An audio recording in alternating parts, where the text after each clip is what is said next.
So আজ আমাদের topic chemical bonding.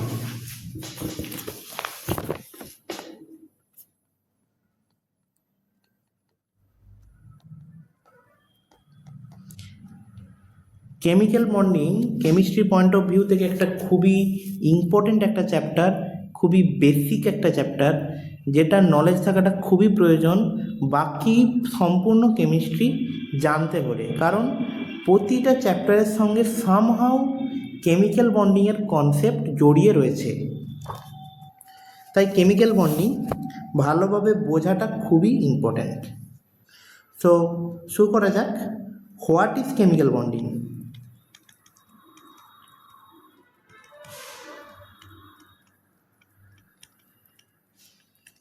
আমরা ছোটোবেলা থেকেই পড়েছি কেমিক্যাল বন্ডিং, বা বাংলায় যাকে বলে রাসায়নিক বন্ধন।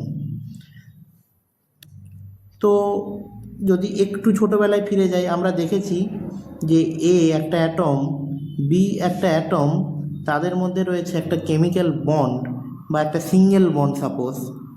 তাহলে এই কেমিক্যাল বন্ড, এই যে লাইনটা টানলাম, এটা আসলে কি? এটা কি কোনো সুতো? কেমিক্যাল বন্ড কি চোখে দেখা যায়? এর অ্যান্সার হলো নো। কেমিক্যাল বন্ড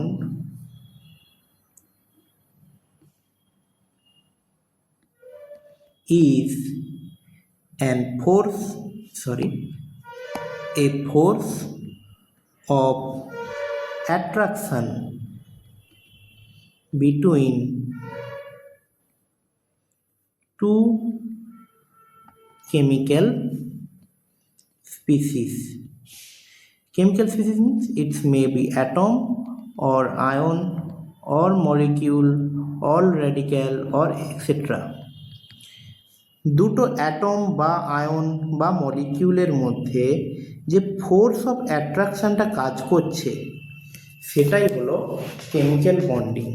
তাহলে কেমিক্যাল বন্ডিং একটা ফোর্স অফ অ্যাট্রাকশান, একটা ফোর্স, তাই এটাকে চোখে দেখা যায় না, এটা বোঝা গেল। কিন্তু কেন অ্যাটম, কেন আয়ন কেমিক্যাল বন্ড ফর্ম করে? কি প্রয়োজন ছিল কেমিক্যাল বন্ড ফর্ম করা? যদি খুব ইন জেনারেল অ্যান্সার ভাবি, সেটা হলো to get stabilization via forming bonds.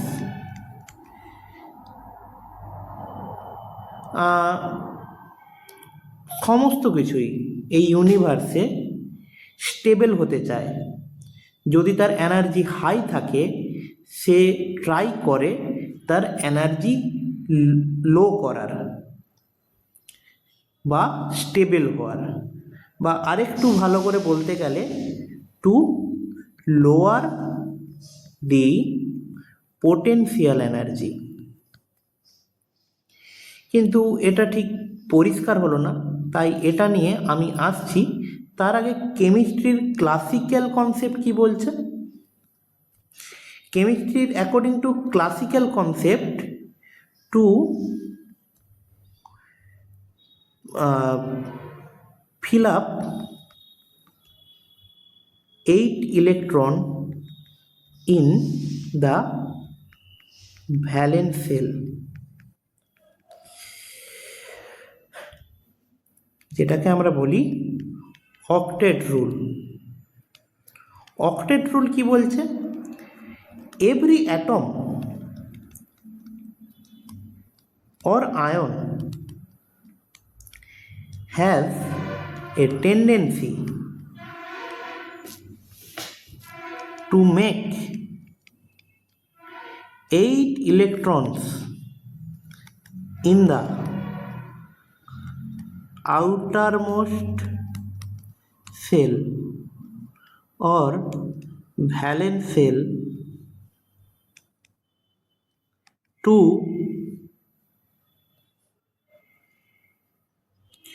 get the electronic configuration of a Nobel gas. আমরা কি জানি যে নোবেল গ্যাস কারা? হিলিয়াম, নিয়ন, আর্গন, ক্রিপ্টন, জেনন, রেডন, এই সমস্ত নোবেল গ্যাস তাদের যে ইলেকট্রনিক কনফিগারেশন সেটা হলো এদের আউটার মোস্ট সেলে 8টি করে ইলেকট্রন রয়েছে, তাই এরা মোস্ট স্টেবল কেমিক্যাল স্পিসিস বা অ্যাটম বলতে পারি। যেমন helium 1s2, নিয়নের 1s2, 2s2, 2p6, আর্গনের 1s2, 2s2, 2p6, 3s2, 3p6। আচ্ছা, এখানে আউটার মোস্ট সেল কোনটা? এটা 1 আর এই দুটো হচ্ছে 2, তার মানে এটা outer most shell. Outer most সেলে কটা ইলেকট্রন রয়েছে? 8টা ইলেকট্রন। এখানে 1, 3, আউটার মোস্ট সেলে কতগুলো ইলেকট্রন রয়েছে? 8টা ইলেকট্রন। তাহলে এগুলো হচ্ছে স্টেবল। এবার সাপোজ আমি দেখলাম সোডিয়ামে যদি ইলেকট্রনিক কনফিগারেশন আমরা দেখি, sodium 11, 1s2, 2s2, 2p6, 2, 2, 4, 10, 3s1। তাহলে আউটার মোস্ট সেল হচ্ছে যে 3s3। তাহলে সোডিয়াম যদি একটা ইলেকট্রন ছাড়ে আউটার মোস্ট সেল থেকে, তাহলে করবে Na প্লাস। Na প্লাস হলে 1s2, 2s2, 2p6, কারণ 3s এখানের একটা ইলেকট্রন যদি বেরিয়ে যায়, তাহলে আউটার মোস্ট সেল এখন কে? 2s, 2p। 2s রয়েছে 2টো ইলেকট্রন আর পিতে রয়েছে 6টা ইলেকট্রন। তাহলে কটা হলো? 8টা ইলেকট্রন। তাহলে সোডিয়াম অ্যাটম অপেক্ষা Na প্লাস বেশি stable because of the formation of octet বা আউটার মোস্ট সেলে 8টা ইলেকট্রন থাকার জন্য Na plus much more stable. তাই সোডিয়াম Na প্লাস হিসেবে থাকতে চায়। যেমন আমরা NaCl এ দেখি সোডিয়াম কি Na প্লাস হিসেবে থাকে। তেমনই যদি ভাবি ক্লোরিনের 1s2, আচ্ছা Na প্লাসটা কার কনফিগারেশন পেলো? কোন নোবেল গ্যাস? আমরা যদি দেখি এটা কোন নোবেল গ্যাসের কনফিগারেশন? নিয়ন। তাহলে নিয়নের ইলেকট্রনিক কনফিগারেশন পেলো। আবার ক্লোরিন যদি দেখি 1s2, 2s2, 2p6, 3s2, chlorine কত? 17, 2, 2, 4, 10, 12, 3p5। তাহলে ক্লোরিনের আউটার মোস্ট সেল হলো 3s3p, 5, 2, 7, 7টা ইলেকট্রন রয়েছে। তাই ক্লোরিন যদি একটা ইলেকট্রন নেয় দিয়ে ক্লোরাইড আয়ন হয় Cl মাইনাস, তাহলে ইলেকট্রনটা এখানে ঢুকবে আউটার মোস্ট সেলে। তখন কনফিগারেশনটা কী হবে? 1s2, 2s2, 2p6, 3s2, 3p6। তাহলে এখন Cl মাইনাস কার কনফিগারেশন পেল? আর্গনের। তাহলে সোডিয়াম Na প্লাস হিসেবে বেশি স্টেবল আর ক্লোরিন Cl মাইনাস হিসেবে বেশি স্টেবল, এই দুই নিয়ে ফর্ম করে NaCl, যেখানে Na প্লাস হিসেবে এক্সিস্ট করে সোডিয়াম আর ক্লোরিন Cl মাইনাস হিসেবে। তো এটা গেল যে কেমিক্যাল বন্ড কি, কেমিক্যাল বন্ড কেন ফর্ম হয়। এবার আমরা পোটেনশিয়াল এনার্জির ব্যাপারটা একটু ব্রিফলি বোঝার চেষ্টা করি। আচ্ছা,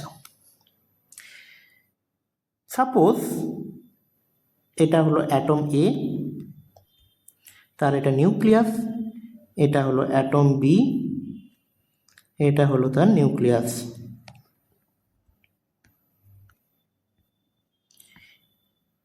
এবার সকলেরই আউটার মোস্ট সেলে ইলেকট্রন রয়েছে।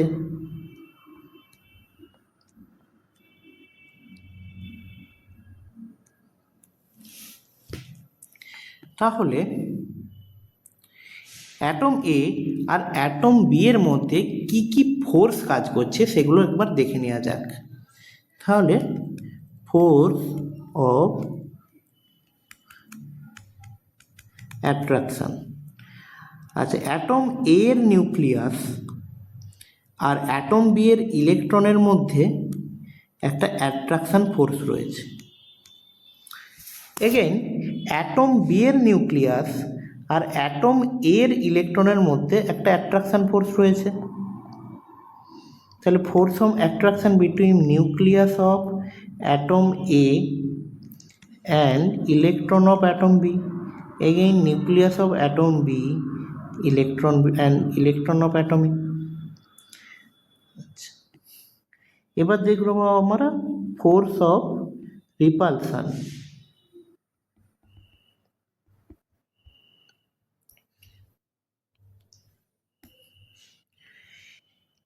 ইলেকট্রন অফ অ্যাটম এ আর ইলেকট্রন অফ অ্যাটম বি এদের মধ্যে ফোর্স অফ রিপালশন রয়েছে। Again nucleus of atom A আর নিউক্লিয়াস অফ অ্যাটম বি তাদের মধ্যে ফোর্স অফ রিপালশন রয়েছে। তাহলে force of repulsion nucleus of atom A and nucleus of atom B and force of repulsion between electron of atom A and electron of atom B. তাহলে দুটো অ্যাটমের মধ্যে এই সমস্ত ফোর্সগুলো কাজ করছে।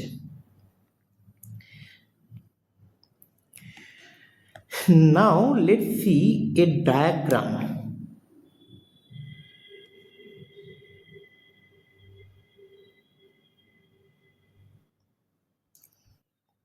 The diagram is in between potential energy and distance between two atoms.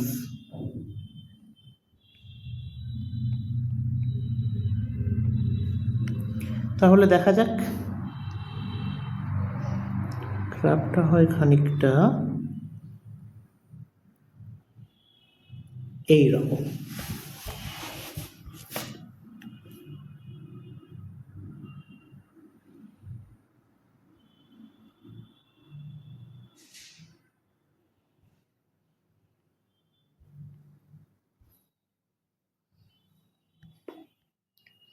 Suppose এটা atom A, atom B, atom A, atom B, A, atom B.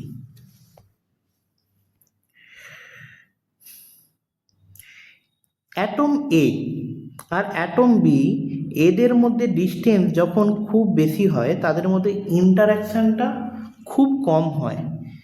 But somehow যদি এ আর বি একে অপরের দিকে অ্যাপ্রোচ করে তাহলে কোথাও অ্যাট্রাকশানটা গ্রেটার দেন রিপালশান।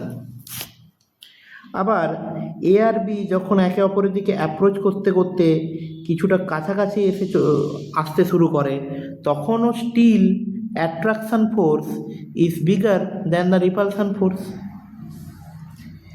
এ আর বি কাছাকাছি আস্তে আস্তে যখন একে অপরের সঙ্গে ওভারল্যাপ করে, এই ওভারল্যাপ করলে অ্যাট্রাকশান ফোর্স যখন রিপালশান ফোর্সের কাছাকাছি চলে আসে বা সমান হয় তখন তারা কেমিক্যাল বন্ড ফর্ম করে।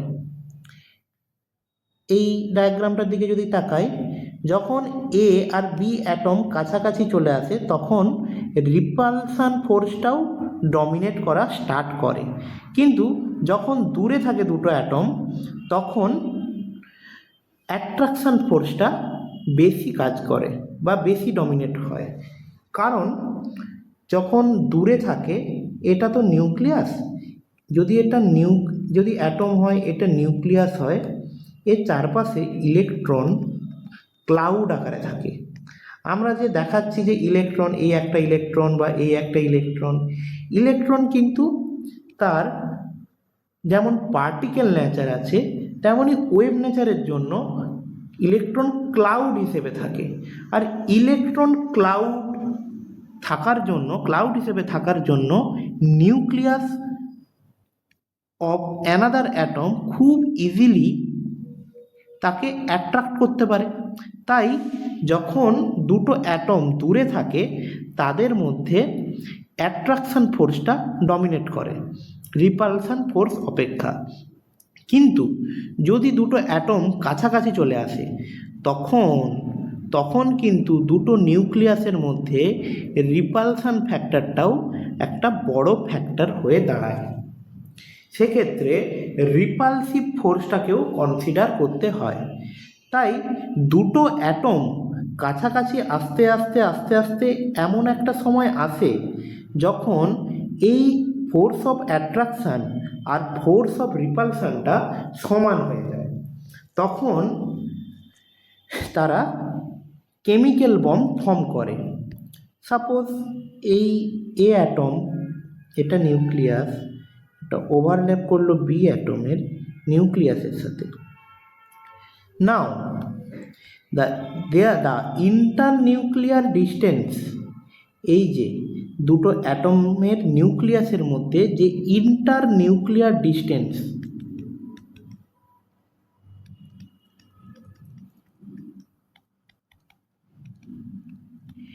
it is equal to the bond length। তাই আমরা যদি বন্ড লেন্থের ডেফিনেশন ভাবি, তাহলে দুটো স্পিসি বা দুটো অ্যাটম যখন কেমিক্যাল বন্ড ফর্ম করছে তখন সেই দুটো অ্যাটমের যে ইন্টারনিউক্লিয়ার ডিস্টেন্স সেটাই হলো তার বন্ড লেন্থ। এই পার্টটা কি করেছে? ওভারল্যাপ। এবার আমরা পোটেনশিয়াল এনার্জির সাথে এটার সম্পর্কটা একটু বুঝে নিই। যখন দুটো অ্যাটম ফার অ্যাওয়েতে আছে তখন দুটো অ্যাটমের মধ্যে ইন্টারেকশন এনার্জিটা খুবই কম হয়, তাই তাদের পোটেনশিয়াল এনার্জিটা অলমোস্ট জিরো হয়। কিন্তু যখন ফোর্স অফ অ্যাট্রাকশন কাজ করছে তার পোটেনশিয়াল এনার্জিটা ধীরে ধীরে কমতে শুরু করলো। আরও যখন এ আর বি এর মধ্যে ডিস্টেন্স কমলো তখন পোটেনশিয়াল এনার্জি আরও ড্রপ করতে শুরু করলো। যখন কেমিক্যাল বন্ড ফর্ম করলো তখন পোটেনশিয়াল এনার্জিটা মিনিমাম আর মোস্ট নেগেটিভ ভ্যালু দেখায়। তাহলে পোটেনশিয়াল এনার্জিটা এখান থেকে ড্রপ করে পোটেনশিয়াল এনার্জিটা যখন বন্ড ফর্মেশন হলো পোটেনশিয়াল এনার্জিটা মিনিমাতে গেল। এবার যদি এ আর বি এর মধ্যে ডিস্টেন্স কেমিক্যাল বন্ড ফর্ম করার পরও আরও যদি কমানো হয়, যদি দুটো অ্যাটমকে আরও ওভারল্যাপ করা হয়, তাহলে কিন্তু রিপালসিভ ফোর্সটা অ্যাট্রাকশন ফোর্সের থেকে বেড়ে যায়। সেক্ষেত্রে দুটো অ্যাটম ছিটকে যায় একে অপরের থেকে রিপালশানের জন্য, কারণ ইন্টারনিউক্লিয়ার যে রিপালসিভ ফোর্সটা সেটা প্রিডমিনেট করে যায়, আর তার জন্য পোটেনশিয়াল এনার্জিটা খুবই বেড়ে যায়। তাহলে এই ডায়াগ্রামটা বোঝা গেল যে দুটো অ্যাটমের মধ্যে যখন ডিস্টেন্স খুব বেশি হয় তখন পোটেনশিয়াল এনার্জিটা কম থাকে, ধীরে ধীরে সেটা আরও নেগেটিভ হতে শুরু করে, কারণ অ্যাট্রাকশন ফোর্সের জন্য নেগেটিভ হতে হতে মিনিমাতে পৌঁছায় কখন? যখন বন্ড ফর্ম করে। যখন এ আর বি দুটোর মধ্যে কেমিক্যাল বন্ড ফর্ম করে তখন রিপালশন ফোর্সটা আর অ্যাট্রাকশন ফোর্সটা ইকুয়াল হয়, তখন পোটেনশিয়াল এনার্জিটা তার মিনিমাতে পৌঁছয়। তাই আমরা ফার্স্টে বলেছিলাম যে to get stabilization via forming bond to lower the potential energy. এবার এই কথাটা পরিষ্কার হয়ে গেল যে পোটেনশিয়াল এনার্জিটা কেন মিনিমাম হয়। আর দুটো যদি একে অপরের দিকে আরও বেশি অ্যাপ্রোচ করে তাহলে রিপালসিভ ফোর্সটা প্রিডমিনেট করবে অ্যাট্রাকশন ফোর্সের থেকে, সেক্ষেত্রে দুটো অ্যাটম একে অপরের থেকে ছিটকে বেরিয়ে যাবে।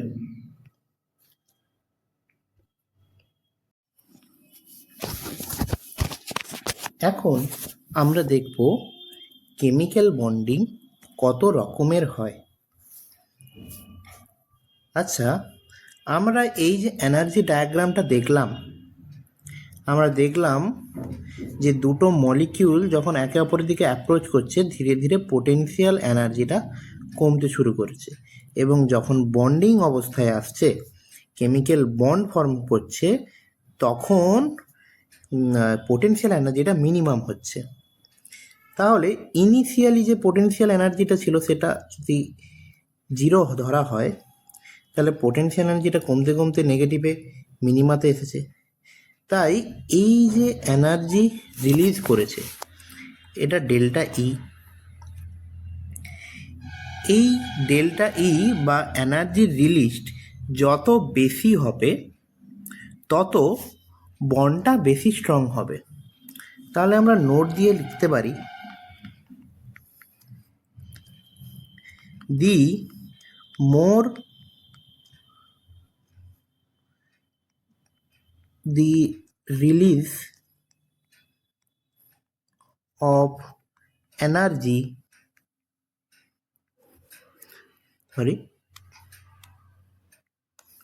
potential energy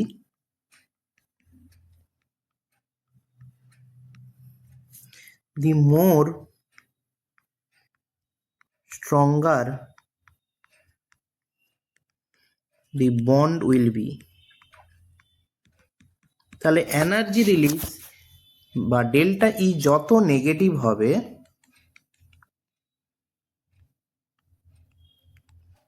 তত স্ট্রং হবে।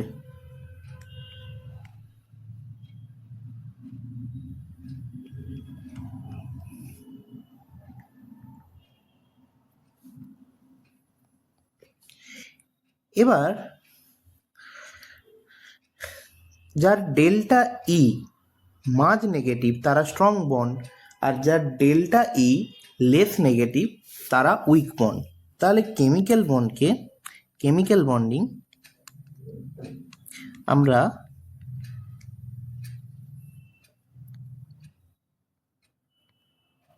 কেমিক্যাল বন্ডিংকে আমরা দুটো ক্যাটাগরিতে ভাগ করতে পারি।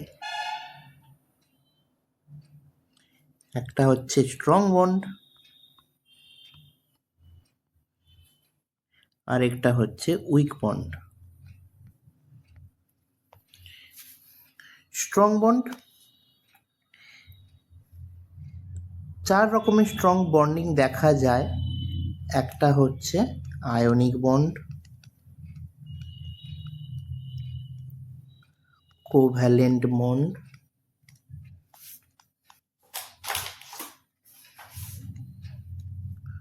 কোঅর্ডিনেট বন্ড,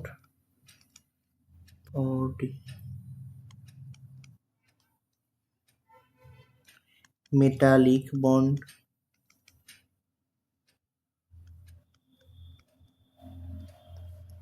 আর উইক বন্ডের মধ্যে আমরা দেখতে পাই hydrogen bonding,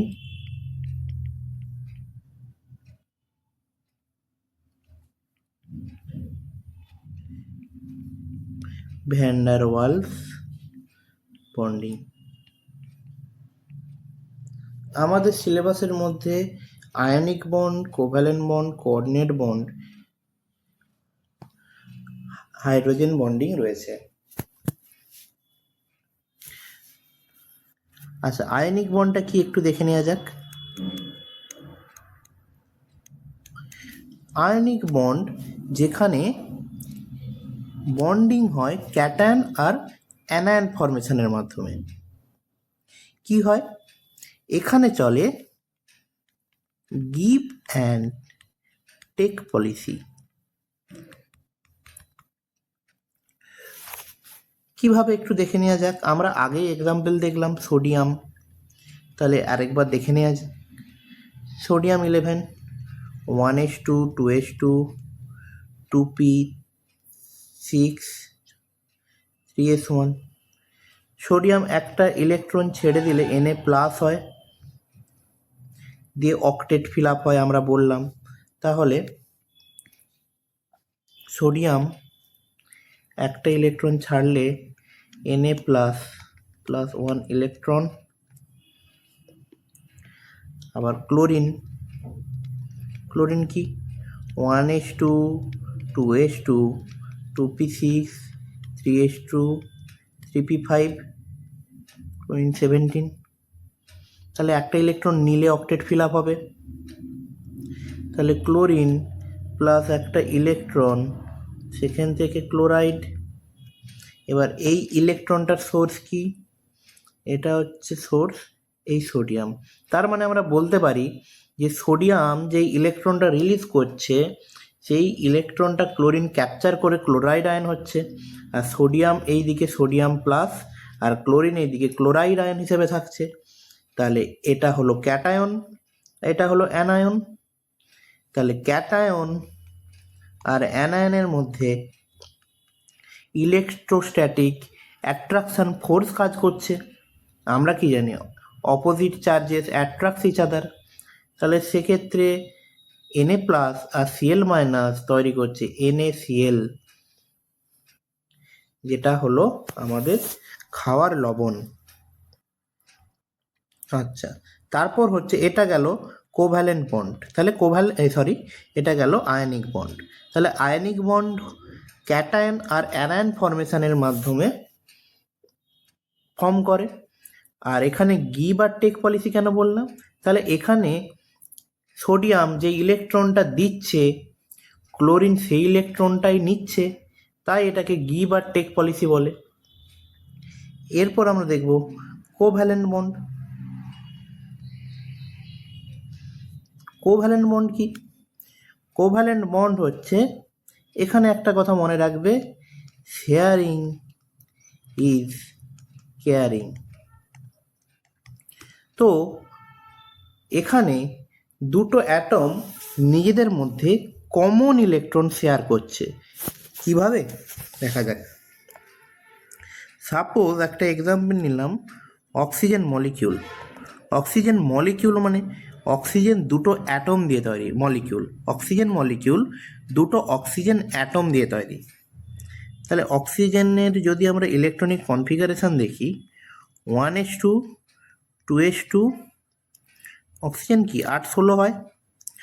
1s2, 2s2, 2p, 2 2 4 8। তাহলে আমাদের ভ্যালেন্স সেল, এটা ভ্যালেন্স সেলে কতগুলো ইলেকট্রন আছে? 6টা ইলেকট্রন। তাহলে অক্সিজেন 1 2 3 4 5 6। তাহলে অক্সিজেনের বাইরে যদি বা ভ্যালেন্স সেলে যদি 6টা ইলেকট্রন থাকে, অক্সিজেন কি চাইবে?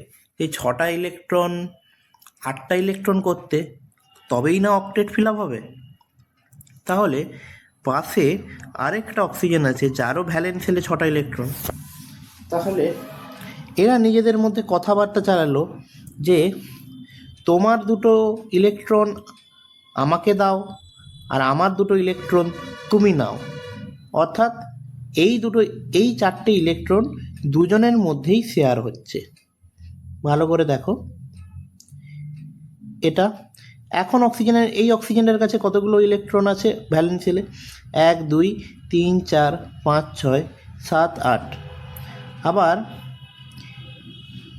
এই অক্সিজেনের কাছে কতগুলো ইলেকট্রন আছে এখন? 1 2 3 4 5 6 7 8।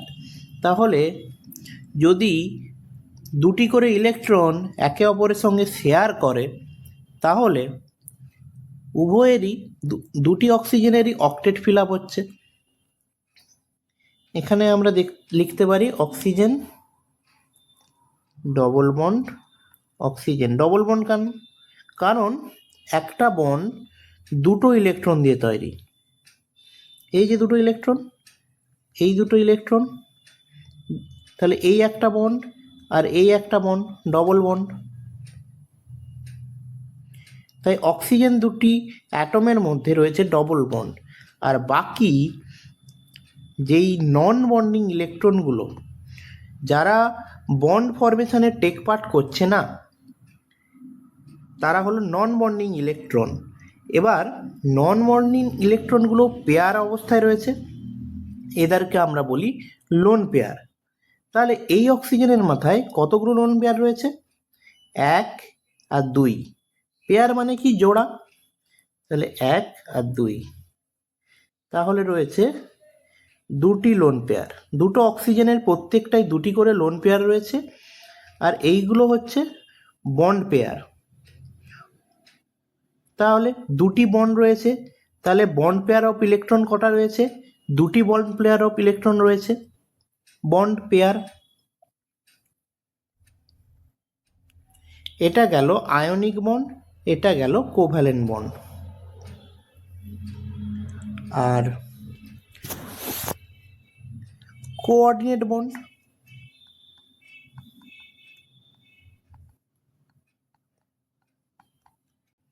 এটার গল্পটা খানিকটা ওই গরিব লোক আর ধনী, গরিব ছেলে আর ধনী ছেলের মধ্যে। যেমন ধনী ছেলের কাছে